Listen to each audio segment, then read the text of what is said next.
Good morning, everyone. Let's do some prayers. Om Guru Brahma, Guru Vishnu, Guru Devo Maheshwara, Guru Sakshat Parbrahma, Tasmai Shri Guruve Namaha. Om Bhur Tat Savitra Varenyam Bhargo Devasya Dhimahi Dhiyo Yo Nah Prachodayat Astoma Satgamya Tamsoma Jyotirgamya Mrityorma Mritam Gamya Om Sehna Vavtu Sehna Bhunaktu Saviryam Karvavahi Tejasvi Navadhitamastu Ma Vidvishavahi Om Shanti Shanti Shanti Om. We start this class or every day's class giving our thanks to the presence of Guru in our life. Guru Brahma, Guru Vishnu, Guru Devo Maheshwara.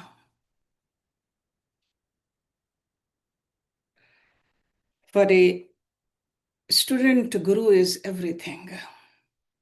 Guru is the one who creates these sattvic thoughts in the mind. With the Guru's kripa, the Rajsik and the Tamsik pravritya, they can get lost also. There is another shlok which we say, where we are saying that Guru is even more important than God to us. Harau rushte, Gurau tushte, Guru rakshi tumishvara. Sarve tushte, Guru rushte, Naku api rakshi tum kshama. The relationship with the Guru is so deep. Guru protects us. Because God has to go through all the laws which He has established. But with Guru Kripa, some laws can be bent also. God protects us. Harau rushte, Guru tushte, Guru rakshi tum ishvara. Guru word itself speaks a lot to us. Gu and Ru. So that means remover of the darkness. And what is the darkness in us? The ignorance, that we don't know who we are. So Guru. Okay, that's why we say Guru Brahma, Guru Vishnu. Today's talk is about the life story of Gurudev Ji. The Guruji who inaugurated the ashram in Chicago also, and whose whole life was dedicated to the teachings of yoga.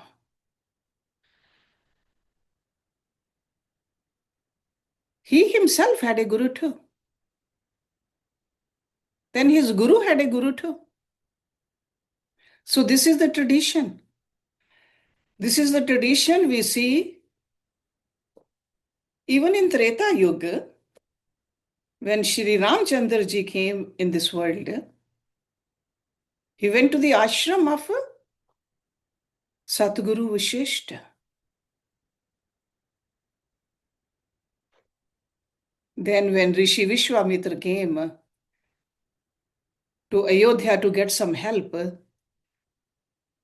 Rishi Vashishta is the one who convinced King Dashrath that send your son to the jungles to protect those yagyas. In Dwapar Yuga, when Lord Ram, the Christian came, so in Treta Yuga, Lord Ram, in Dwapar, Shri Krishna. He also went to his guru, Rishi Sandipani, in his ashram to learn. In Kali Yuga, God incarnated as Prabhu Ramlal. He kept looking for a yogi guru in India. He traveled for 10 years actually, on foot, sometimes on the train also. North, south, east, west, could not find a yogi guru. And ultimately, Lord Shiv in a human form came and took him to Kailash Parvat. He stayed with him for a few years, and then his guru sent him back. He said, give this knowledge of yoga to the householders. They need it. And that's why this name Yog Sadhan Ashram is given by Prabhu Ram Lal Ji. And then after that, his disciple, Swami Mulk Raj Ji, he is the one who spread this knowledge of yoga. And then when our Gurudev Ji, he was a young boy, he was looking for a guru too. So Swami Mulk Raj Ji was his guru.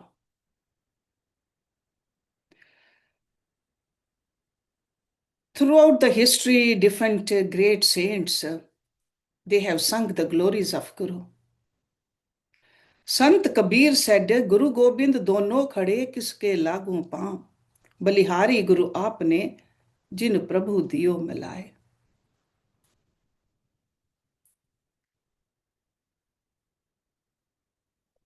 Then Goswami Tulsidas Ji, what did he say about Guru?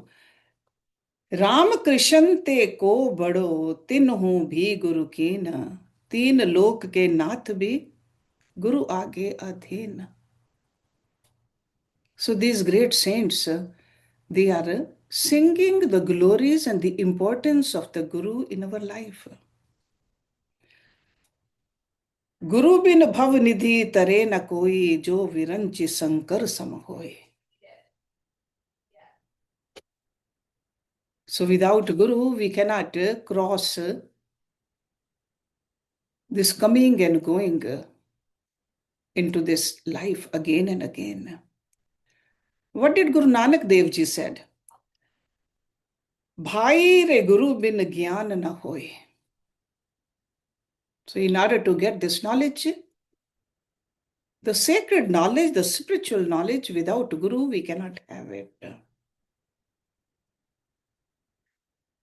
Our own Guru Dev Ji, he has written a lot about Guru Mahima, the importance of Guru.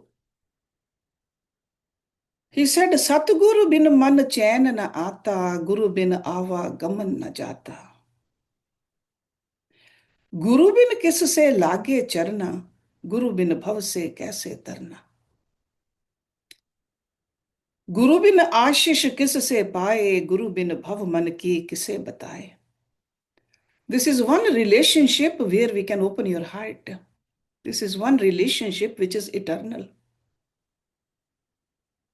The closest of the closest relationship between Guru and the disciple. All the Gurus, their life is an open book. And so was our Guru Dev Ji's life. Not only his life was open, his doors, whether it was an outer door or the door to his room, was never locked, never closed actually. Thousands of people could come over there and they would come over there and they'll just go directly into his room. In fact, even today, that room is open. People just go there and feel his presence and go into samadhi right away.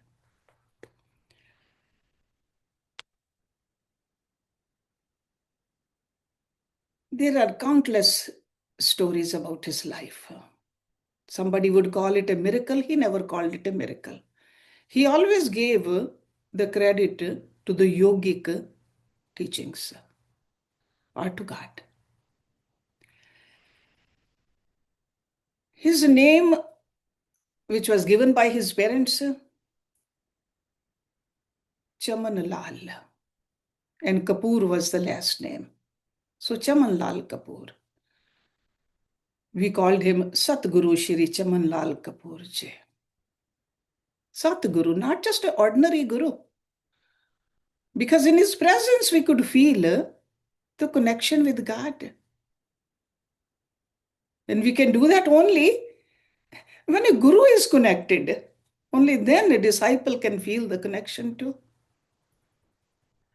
He was born on 30th of March, 1917, Thursday.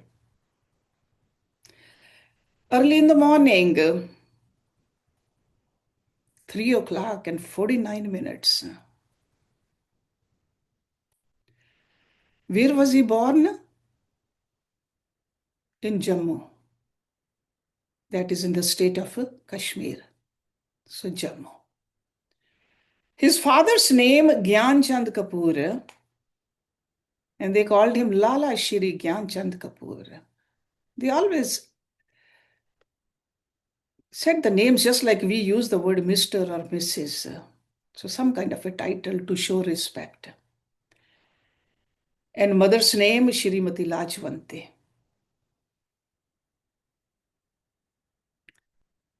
He had two older brothers and two younger sisters. And he started his studies in Jammu.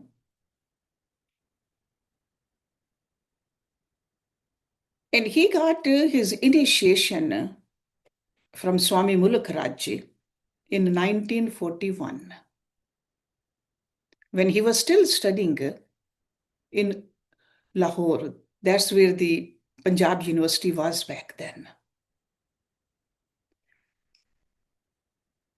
And he started his job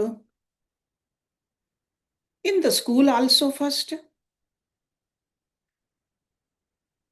And then later on in a Gurukul also.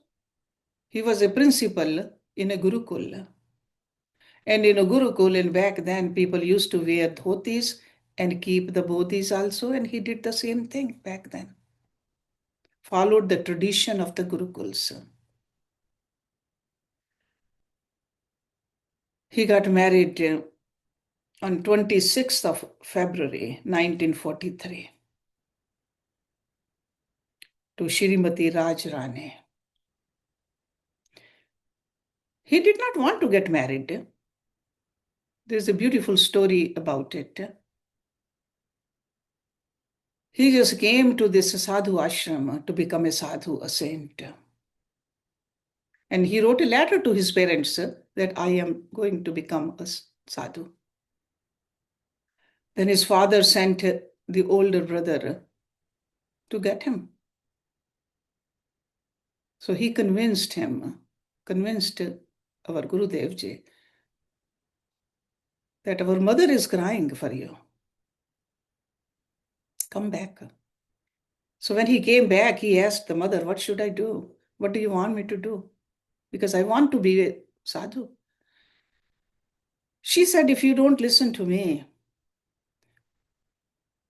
you will not find God even in 7 next lives.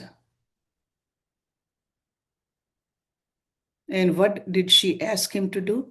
She said, get married to this girl. So you can see that even though his heart was to become a saint, to become a sadhu, to become a renunciate, because the renunciation was very powerful in him right from the beginning. Even as a young boy, he will go to Arya Samaj with his father. He will go to the other mandirs also, listen to the discourses of the great saints. He learned yoga when he was fairly young. And he was teaching also this Hatha Yoga only. And only asanas part of the Hatha Yoga when he was little. Like 8 or 9 years of age, he was teaching already. So such a renunciation in his mind. But when the mother said, you have to do something, he just followed the orders of the mother. And he got married. But that doesn't mean that his journey stopped there or he got attached. No. He did all his duties beautifully, but with a detached manner. He was always attached to that higher purpose. And that's what we saw in the rest of his life. So after he got married, that was 1943. So 1944 to 46, there is a town, Sangrur, that's where he was a professor in a college. From there, from 46 to 47, he was a professor in Dera Gaji Khan. That was also a government college. And as you know, in 47, there was a partition between that country. So at the time of the partition, he was already in India, that part which is now India. So everything was left behind in Pakistan.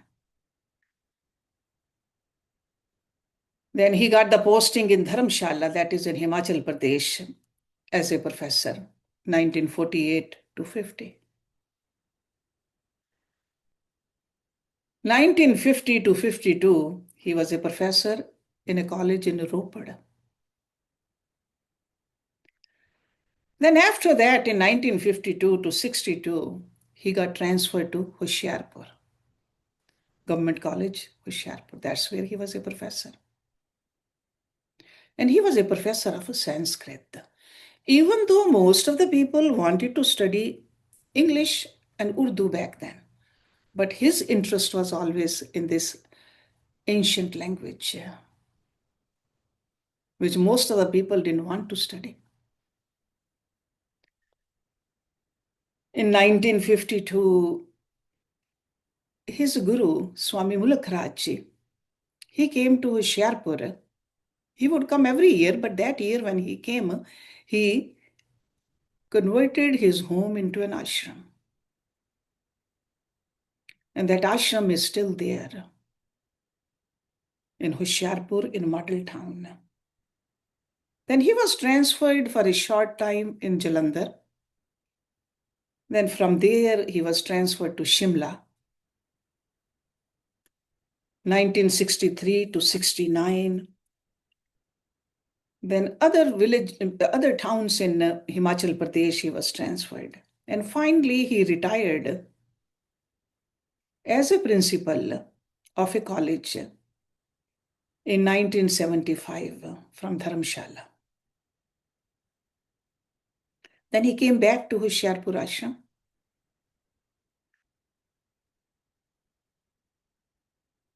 And just his main purpose was to spread this knowledge of yoga to everybody.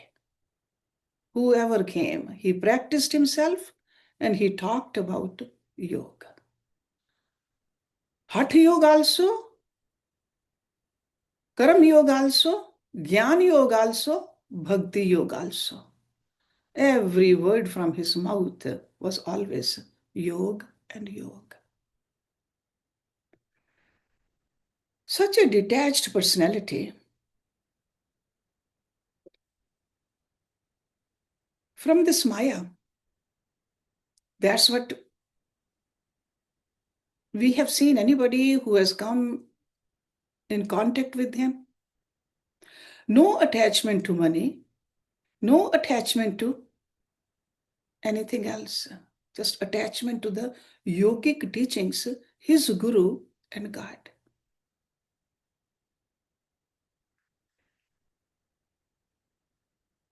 I remember when he was a principal, 2 servants were allotted to us. to him, to the family, never used them. He would go out and get milk, groceries by himself. The jeep would be there, driver would be there, but we were never allowed to go in that jeep. So detached from these worldly things. But all you see on his face is always calmness, always happiness, no anger. He came to America 4 times actually. First time he came in 1986, then in 89, 1992, and that's when the Chicago ashram was inaugurated by him. And then last time he came was in 1996. And his main purpose of coming over here was not the name and the fame. He just came here because the children, all the children, most of the children are in this country. So we requested him again and again, please come. So he came. But over here also when he came, whoever would come visit, he'll talk about yoga and the Guru. Yoga and moksha, those were the 2 words from his mouth again and again we'll hear. In his lifetime, he was very active actually as a little boy, swimming, hiking in the mountains because he was born in the mountain area. Srinagar also he would go because his father has a position, government position. So they would go to Srinagar and part of the time to Jammu also. So a lot of hiking, a lot of swimming. And another hobby of his was just like a movement of the stick, which is in Hindi, it's called lathi chalana. He would say that you can protect yourself from any enemy with the help of this just stick. So we even have a movie of him moving that stick so fast that you hardly see the stick and you hear only the sound. But even from an early age, he was detached. In fact, I have heard from his sister that when he would sit in the meditation, he will lock the door, but the young sisters, they will look at through the window holes that his head is touching the ceiling. He would levitate to that level before even he met his Guru. So these were like early years of his life. Another part of his life was love for the country. He used to say, Mata matri bhumi ch swargad pihi griyasi. So that means your duty towards your parents, duty towards your country, duty towards your dharma, we should never forget. And even duty towards your language, bhasha. He has written many, many books. Most of his books are written in poetry. He has translated some of the very difficult Vedic mantras also in a simple Hindi. Because he knew that the language of the mantras are very difficult because it's old Sanskrit. So he translated it into a beautiful, and there are books available for that also. To spread the teachings of yoga, because it was not known or even people didn't like back then. Because The country was a different country at that time. It was not a free country when he was growing up, but he traveled. He traveled all over India to spread the teachings of yoga. In fact, even in old age also, he kept traveling towards the mountains. The mountains all the way up to the Tibet border, he would go, where there are no hospitals. Not even a running water for those villagers. He would go there and teach people how to live a healthy life, a peaceful life with the help of these yogic practices. He worked tirelessly. Definitely, he took care of the family. He had 7 children. He did his duty towards them beautifully. Each one of us think that he loved us the most. But he was not attached. You can even talk to my sister. She will say that he loved me the most. I'll say he loved me the most. That was a pure love, detached love. No expectation, where he would just only give, do his duty. Did the duty towards the wife also, towards the country also, towards the disciples also. And his writings is still helping us. Every word he has written, it's like a Ved Vakya for us. There are countless books written by him. Some are very, very big books also. Especially the main writings of him are given in those Shri Yog Mahadivya Ramayana. 11 big books, all in poetry. He has written about Bhagavad Gita. He has written about Yog Darshan. He has written about Hatha Yog Pradipika. He has written the life story of his own Guruji and his Guruji also. He has written about Lord Shiva also. He has written about Jesus Christ also. He has written about the Jain Gurus also. For him, all these paths are taking us towards the same goal. We have to choose the path, keep on walking the path, keep on strengthening our love for God, and keep on detaching from this worldly pleasures. He lived a life like that, and that's what he wrote also in his books also. I have a list of about 223 very powerful saying of his. From time to time, I will share those with you. Today, we may not have time to go through all of them. They are in Hindi because that was his language actually, Sanskrit and Hindi. But let me share some of them with you. मानव शरीर अनमोल है. That means this human body is priceless.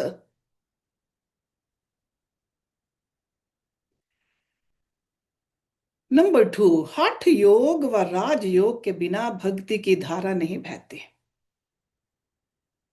So that means if you want to cultivate a love for God, without Hatha Yoga and Raj Yoga, you cannot do it. Hatha Yoga is to take care of the body. Because if the body is sick, how can you connect your mind with the God? And Raj Yoga is about the mind, cleaning the mind, controlling the mind. So you think that you can just cultivate the bhakti, but you can't. भगवान की 84 लाख योनियों में सर्वश्रेष्ठ योनि मनुष्य है. So all creation of God, but among the whole creation, human species is very precious. So if we are born as human beings, we have to make sure that we keep on doing what we are supposed to do as a human being. We should not waste it. शरीर मन व वाणी की साधना ही असली तप है. We learn that from Bhagavad Gita. That austerity has to be at these 3 levels. Bodily also, mental also, and verbal also. And this is what he practiced. Whatever he said in these sayings, he was a living example of each and every word of it.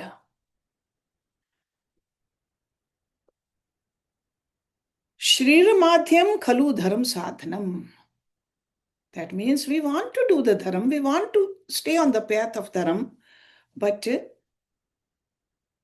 without a healthy body. So through the body, we are going to do our dharam.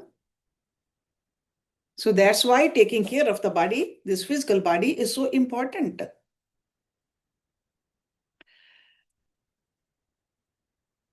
योग ही सुख में जीवन का आधार है. We all want to have a happy life. We want to have a pleasant life.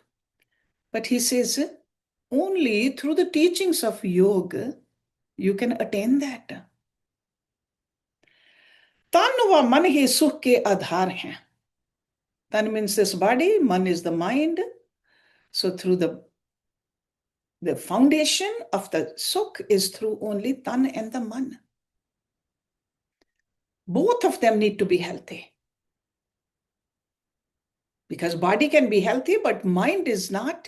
We know that. What happens to that kind of a personality? And the other way around too. शरीर मोक्ष के लिए साधन मात्र है और मोक्ष तो आत्मा को मिलता है.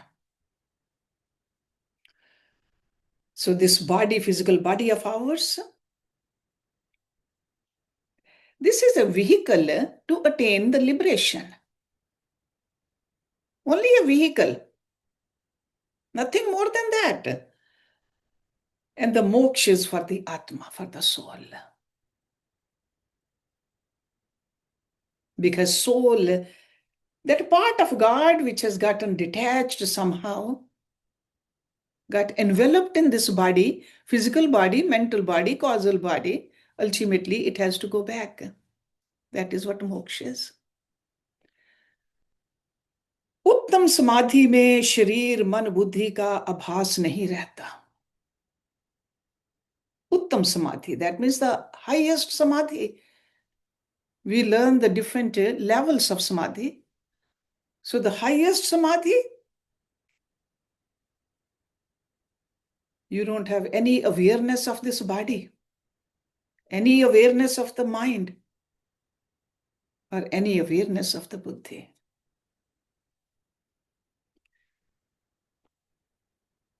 Then another saying of his, मनुष्य का शरीर एक वृक्ष के समान है. So this human body is like a tree. इसकी जड़ें ऊपर हैं. The roots are up. That means in our head. शाखाएं तथा पत्ते नीचे हैं. The branches and the leaves are below. Udharv moolam adha shakham. From Bhagavad Gita we read that. So he used to say, Manushya ek ulta vriksha. And that's why he used to say that make sure you do jal neti, dudh neti. Because that will affect your roots, your brain. Only then you can have a healthy body. So it's like, and especially doing the inverted asanas also. Shirshasana, Sarvangasana.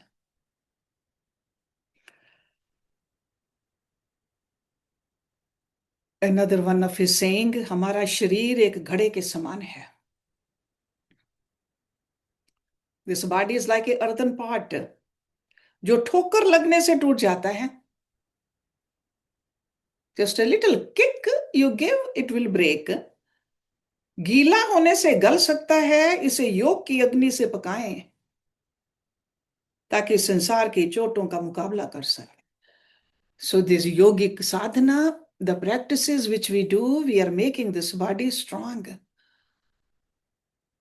That's why a yogi's body does not get that sick that easily. Because you develop that immunity into it. It's not that you start doing yoga when you are sick. You start doing these practices when you are healthy. And he did that right from the beginning.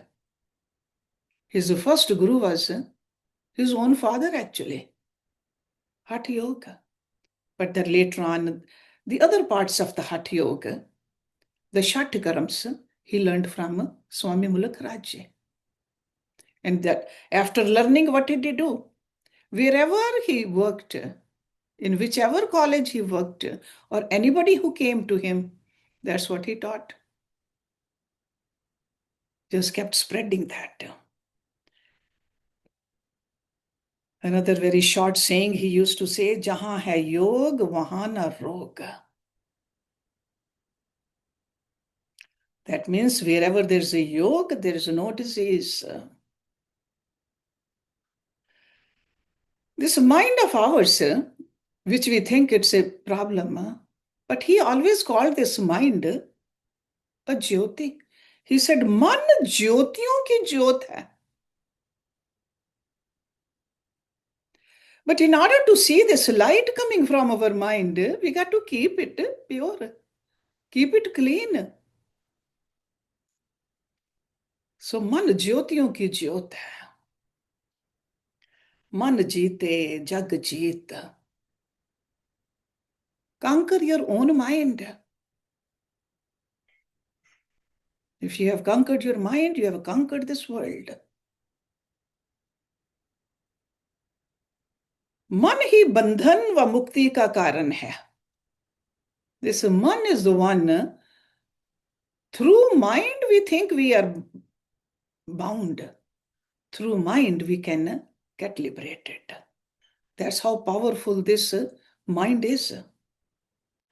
And how do we clean this mind? He used to say, Raj Yog se man shuddh hota hai. So we got to follow the Raj Yoga. That's the only way we can keep our mind clean. And then we need to learn how to concentrate. He often would say that yam niyamon ke palan se man mein ekagrata aati hai. And we have learned this yam and the niyams. 5 yams and 5 niyams. If we follow those, only then there will be concentration in our mind. Often we think that, no, I cannot concentrate. Then go back and check out those 10. Where do we need to work a little harder? In very clear language, he used to say, Ashuddh man se moksha nahi milta. See, moksha is the ultimate goal of our life. Liberation. Ashuddh man means a dirty mind. Dirty mind cannot even think about attaining moksha.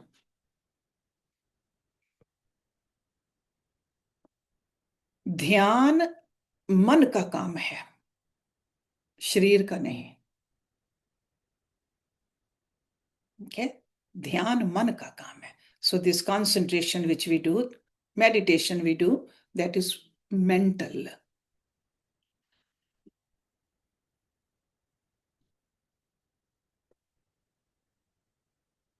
Prabhu Bhakti, because he was really big on the devotion part of God also, or the yoga also. Prabhu Bhakti se man sabal hota hai. See, sabal means the strong, the strongest. Because if our mind is weak, it just keeps on fluctuating.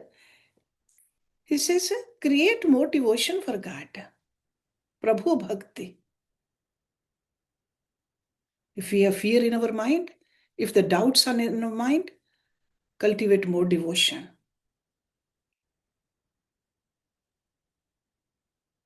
मन का दीपक श्रद्धा के तेल से जलता है. Okay? Shraddha means the faith. We got to keep on increasing the faith for God. जब तक श्रद्धा का तेल बढ़ता रहेगा, इसकी रोशनी भी बढ़ती रहेगी.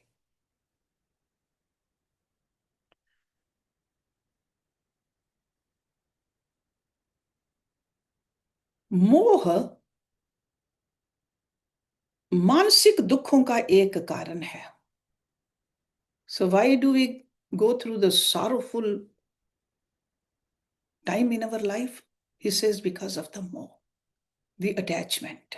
And attachment happens because of delusion. When the clarity is not there, and that's where the pain comes. That's where the suffering comes.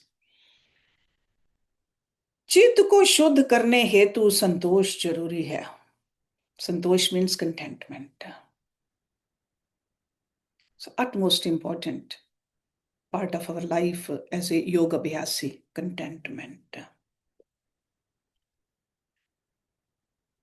योग से बढ़कर कोई शक्ति नहीं. The most powerful thing is yoga. And योग के बिना मन एकाग्र नहीं हो सकता. योग से मन प्रकाश में होता है.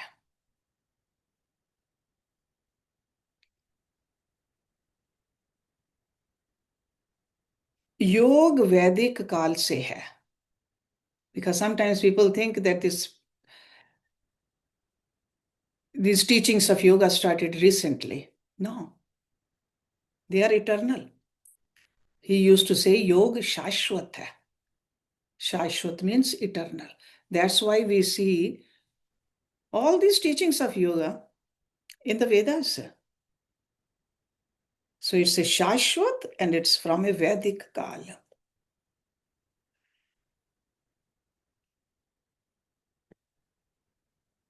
योगी सतगुरु भगवान का रूप है. Because Guru is in a physical form. God is everywhere. We don't see God, but we got to learn to have that kind of a vision where we start seeing God in our Guru. And that's what we saw in him, that he saw, whenever he talked about his Guru, we could see the brightness in his eyes. The way he would prostrate in front of his Guru. Or even the picture of Guru afterwards. Satguru तीनों लोकों में रक्षा करते हैं. Your Guru protects you, no matter where you are. तीन लोक.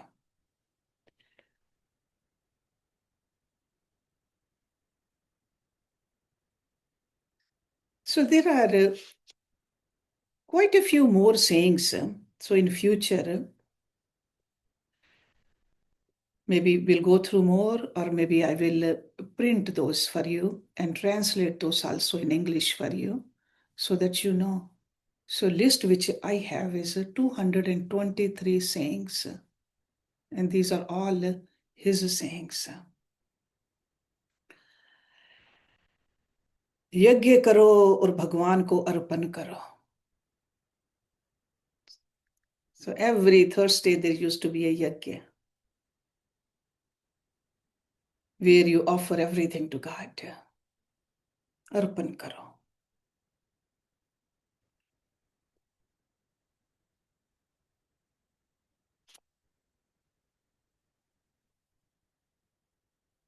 And there are some sayings about the Hatha Yoga, Jal Neti, Dudh Neti, about Ramayana, about Gita, about Tap, Swadhyaya, Ishwar Pranidhan. And the last one on my list is, which we should always remember, अपनी गलती को मान लेना महापुरुषों का काम है. See, often we don't want to accept our own flaws or something we just did wrongly. He says only a great person can accept the wrongdoings which that person has done. अपनी गलती को मान लेना महापुरुषों का काम है. And we all want to become great. We want to become Mahapurush. He left his mortal body in 2012 in the ashram on the bed where in his room. And his room is such a small room. You cannot even imagine a great guru who had countless disciples all over the world. He could have gotten a lot of name and fame, but he did not choose that at all. He could have had fleet of cars outside, but he did not believe in that. He never talked about money. In fact, one time somebody must have sent a big amount of money from here. He did not accept it. In fact, when I called him, he told me very harshly that tell your students not to send the money. We don't need the money. He was totally detached.